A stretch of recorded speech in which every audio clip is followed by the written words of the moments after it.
So those who do not have the textbook, please try to make a note somewhere else, or you can take a screenshot. That will be much better.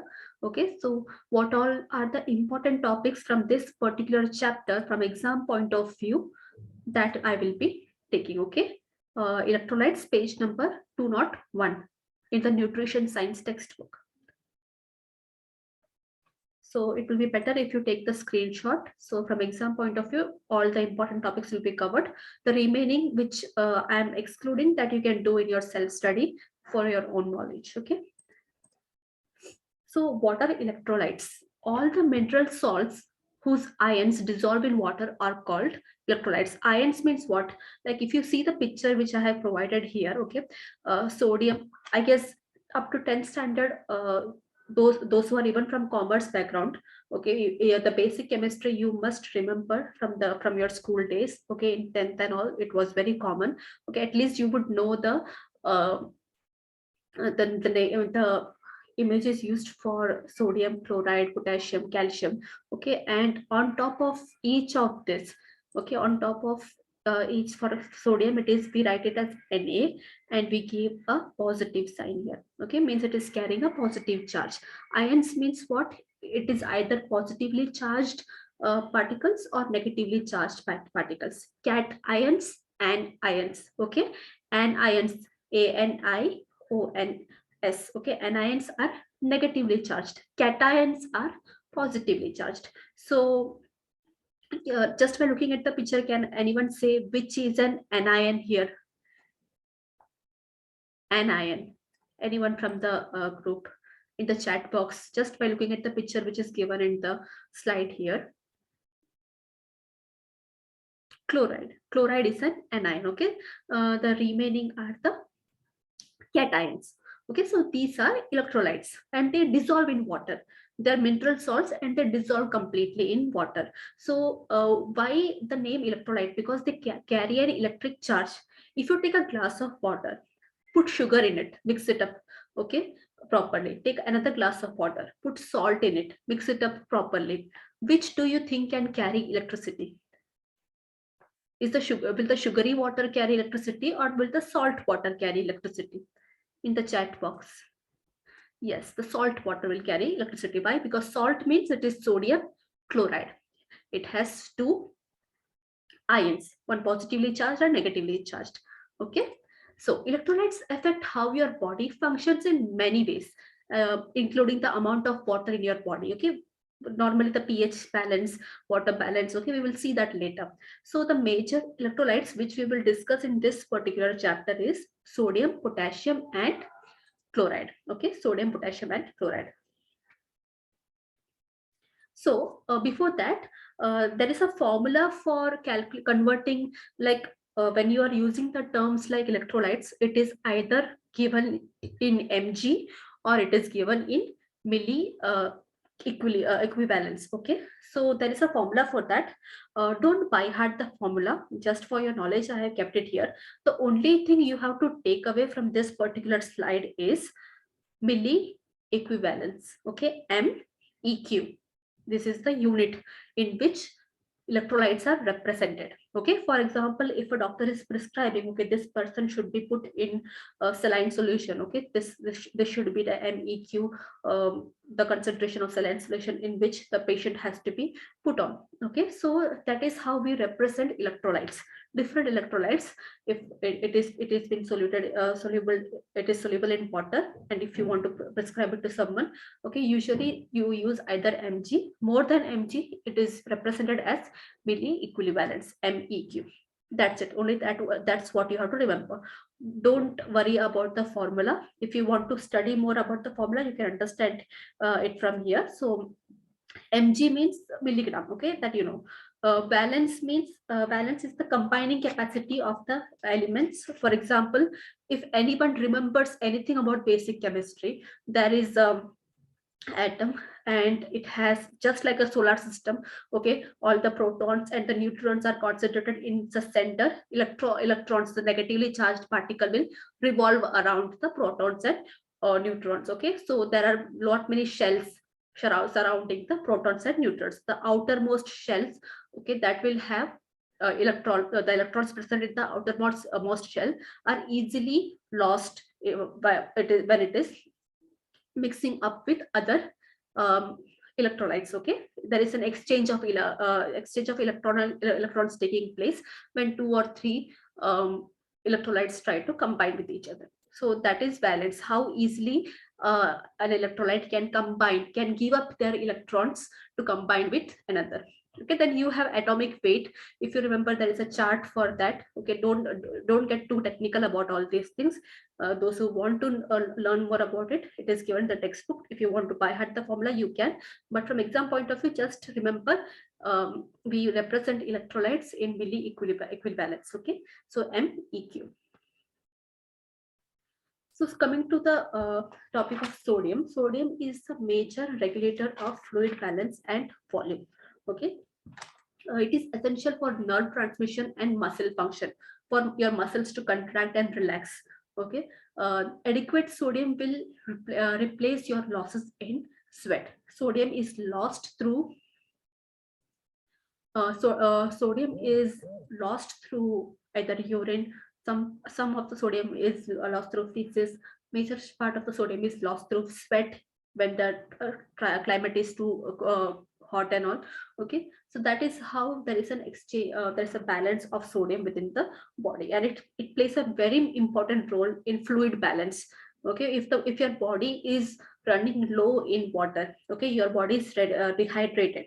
Okay, what happens is kidney will not excrete any sodium. It will try to hold up majority of sodium within the body, because sodium will aid in water retention in the body.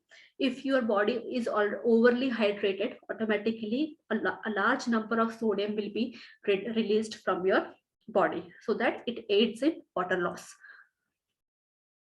So it helps you absorb and retain fluid, and also distribute the fluid adequately around the body, which drives your hydration. We will discuss about this, because each and every cell of your body, if you know what is cell, it's the basic structural and functional unit of your body. Okay, so each and every cell, inside the cell there is an amount of water in the between inside the cell wall, and even outside the cell, between two to three cells, between two cells, there are certain fluids.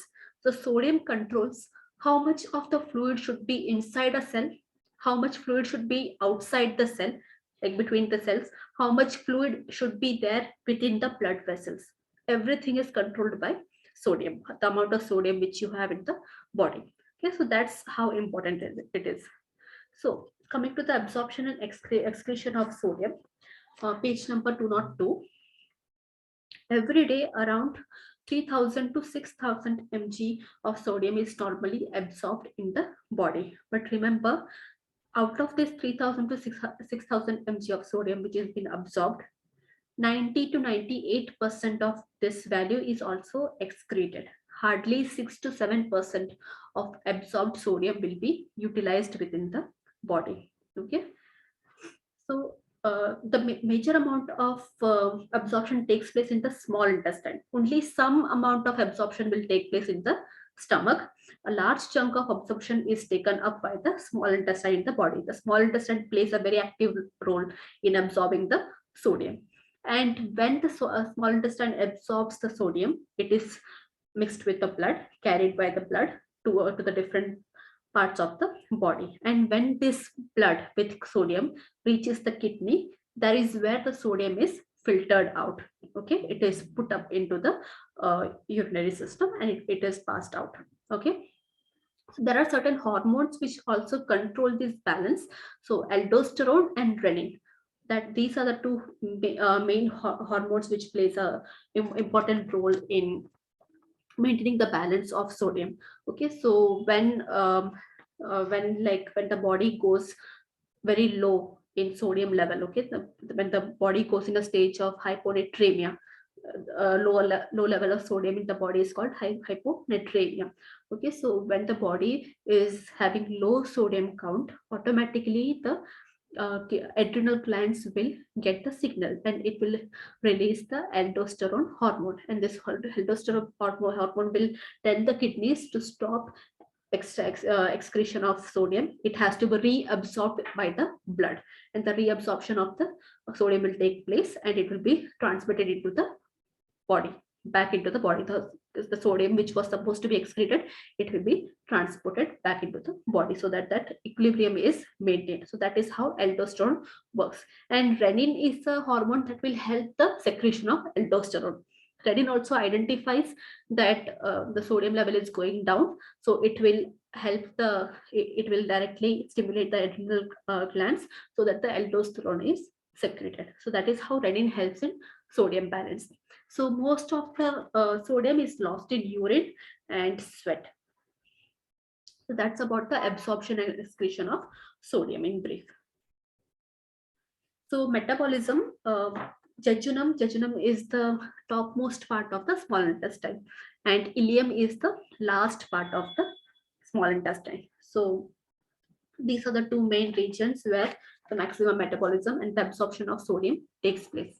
Okay, the regulation, dietary habits, and kidneys.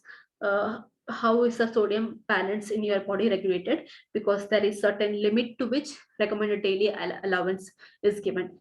And always remember, when it comes to sodium chloride, or in general sodium, there is an upper limit to which a body should have sodium, but there is no lower limit.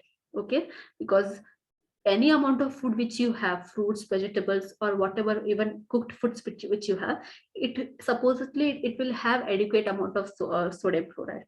If sodium chloride is too low, or automatically the food becomes non-palatable.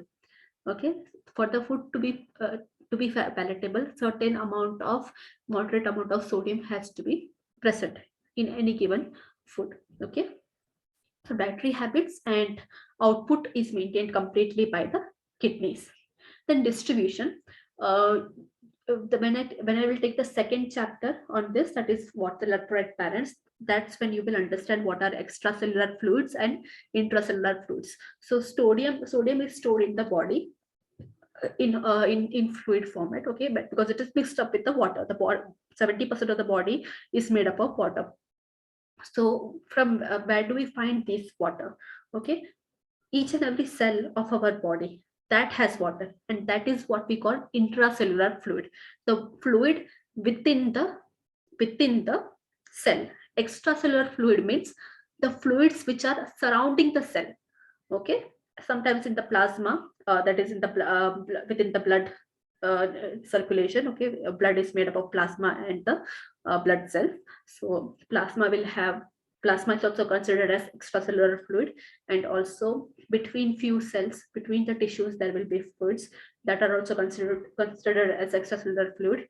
The enzymes and the hormones which are released by the certain glands, that are also considered as extracellular fluid. And the remaining half of the sodium, for example, if you have 100 gram of sodium in your body, just imagine, just a speculation, 100 gram of sodium in your body, half of it, 50 gram of it, will be extracellular fluid. It will be around the cells, in the blood, in enzymes, in hormones, and everything. Only 10% of the sodium will be within each and every cell of your body. The remaining percent will be deposited in your skeletal system, the bones and the teeth. Okay, so that is how sodium is distributed throughout your body. So hyponatremia, so deficiency of sodium, what are the symptoms of it? So changes in personality, short temper, these are like mental symptoms, how the person reacts. Okay, fatigue, tiredness, convulsions or seizures. In extreme cases, the patient may have fits, and feeling weak, equivalent to fatigue, loss of consciousness or comatose, low blood pressure, feeling nauseous or vomiting. So these are the symptoms which one may have when they go in a hyponatremic state. So sources of sodium, table salt, obviously, salt which we use in food, salty foods, processed foods, animal foods, milk, baking soda, eggs, cereals, carrot, tomato, legumes. Okay, these are different sources, but the main source is your table salt. Okay, RDA 1 to 5 gram. Okay, but with a person who has the problem of blood pressure, high blood pressure, hypertension, they have to limit their sodium intake only up to 1 gram only, okay, per day. Recommended daily allowance, that chapter is over, it will be repeated when we once we cover all the chapters again. RDA means recommended daily allowance. There is a chapter for that, the second chapter in nutrition science. We have already covered that chapter. You can go through it, and repeated class will be taken for that. So now we discussed how will be the deficiency of sodium, how it play out, how will it will play out, and what will happen if there is an excess amount of sodium. Okay, so there will be high blood pressure, heart failure, cardiac arrest. Okay, left ventricular hypertrophy, stroke, gastric cancer, edema. If a person is having high sodium diet, obviously a lot of fluid will be retained in their body. Okay, so that means the body becomes edematous, swelling. Okay, overall swelling will be there. Kidney problems and kidney stones. So these are the effects of excess amount of sodium. Now coming to the next topic, potassium, on page number 205. So the basic functions of potassium, again, it helps our cells to uptake nutrient and water. Okay, helps our muscles to contract, even the cardiac muscles to contract. In extreme cases of cardiac arrest cases, we do use potassium chloride injections and IV fluids to combat such situation. Help our nerves to carry messages between the brain and the body. It helps in nerve transmission, balances our body's fluid and regulates the blood pressure, helps our bodies to digest food. These are the overall, just a bird's eye view point of how the different functions of potassium helps for our basic survival. So next, absorption and excretion of potassium, pretty much the same for how it is for sodium, because there should be a sodium potassium exchange that takes place even when in the gut, in your small intestine, when your intestinal villi is absorbing sodium. Okay, it has to give back potassium, it has to give up potassium in order for sodium to come, and this basic exchange does takes place in tissue level also, in cellular level also. Okay, so potassium is readily absorbed by passive diffusion from gastrointestinal tract, that is the GI tract. Most of the absorption will take place in the small intestine. The amount of potassium in the body depends on the balance between potassium intake and output. So potassium output occurs through three primary routes: gastrointestinal, skin, and urine. Okay, skin by set, urine, and gastrointestinal, because when you are taking up sodium, you have to give out potassium. So that is how the GI tract helps in excretion of potassium. And once it is excreted in the small intestine, automatically through the feces it will pass out. So that's about the absorption and excretion of potassium. Next, coming to page number 206, functions we did discuss in brief about the first slide of potassium. So if at all there is a deficiency of potassium, what are the symptoms which are very common? Again, weakness and fatigue, blood pressure will be irregular, breathing difficulties, heart palpitations, tingling and numbness in the extremities, muscle cramps, because potassium also helps in contraction and relaxation of your muscle. And if your body is in deficient state, it will affect the normal functioning of muscles. There will be mood swings, digestive problems. So these are the effects of potassium deficiency. All these are not given, only few of these symptoms are given in the textbook. So for RDA, recommended daily allowance, just go through page number 207. There is a table for that. No need to mark up. Okay, for practical purpose, you can use this table as a guide for your consultations and all. But no need to mark up. Okay, table 10.1 2. So that for adults, infants, and children, what are the RDA given by Indian Council of Medical Research. Okay, 2020, the recent table 2020 ICMR table is given. Just go through that briefly. Just understand that. No need to mark up those numbers. Toxicity: if there is too much of potassium level in your body, a person may go into a state of cardiac arrest and also renal failure. Sources: usually all the fruits and vegetables are the good source of potassium. Bajra, ragi, whole wheat, black gram, green gram, soya bean, banana, dates, raisins, tamarind, imli. Okay, so these all are good sources of potassium. Even what are the content in terms of milligram is given in the table. Okay, potassium mg per 100 gram is given in the table. You can refer that.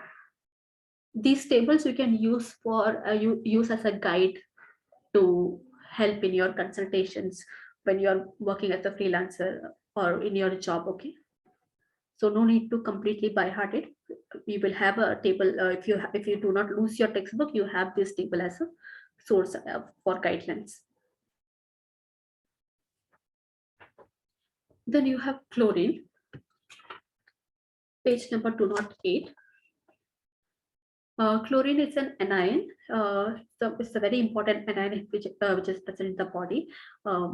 It is present as chlorine ion. It is the major anion in the extracellular fluid.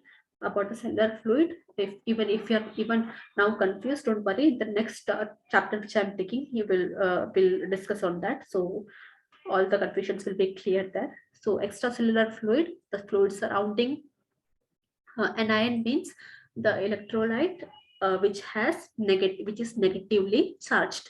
Okay, that is why you have a minus mark above chlorine. Okay, negatively charged. Sodium is positively charged, so it is cation. Main function: to regulate the water balance, osmotic pressure, and acid base. As it is the part of sodium and chloride. So it helps in nerve impulse conduction, hydrochloric acid formation. You have HCl acid in your stomach, so chlorine is a main constituent of that hydrochloric acid, hydrogen ion and chlorine ion. That it will form the hydrochloric acid in the stomach for digestion. So again, chlorine will help in nerve impulse conduction and all, regulate the water balance as do all the electrolytes. All the electrolytes will help in water balance, maintain the pH in the body. Okay,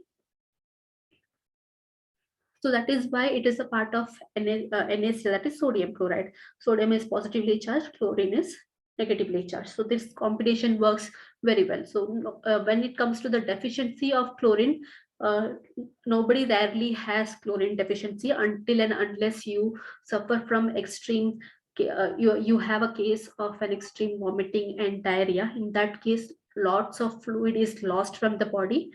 Only in that cases and all you see sodium deficiency and chlorine deficiency. Other than that, it is very less likely to find cases with chlorine deficiency. Okay, even the minuscule amount of food will provide adequate amount of chlorine. So absorption, same like sodium, rapidly and almost totally absorbed in the gastrointestinal tract, in your small intestine. Under normal conditions, chlorine excretion also occurs in 3 ways: through feces, sweat, and urine. Chlorine is excreted mostly as sodium chloride and chiefly by the way of kidney. Most of the chlorine is excreted through your urine. About 2% is eliminated through feces, and plasma chloride, the amount of chlorine which is present in your blood plasma, that should be around 95 to 105 MEQ per liter. Okay, so that's the normal plasma chlorine level. So deficiency, as I told earlier, it is very rare until and unless you find a case of extreme vomiting and diarrhea. And sources, the main sources, your table salt. Sodium chloride is the main source.